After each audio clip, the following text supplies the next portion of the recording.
This video will show you how to calibrate your Westinghouse WHTP203e Thermal Printer.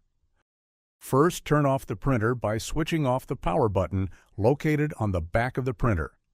Add the label roll into the printer and pull out the label so that about 1 inch extends in front of the unit. Hold down the gray feed button on the front of the printer. Turn on the power using the back switch while keeping the feed button pressed. Wait for a beep before releasing, and once the printer feeds the next label and the feed button lights solid blue, the calibration is complete.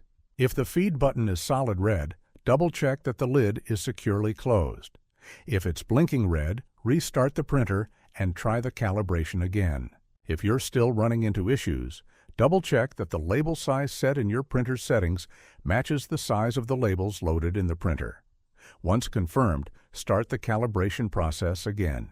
Thank you for choosing Westinghouse, and if you need any additional support, please call us at 877-474-4900.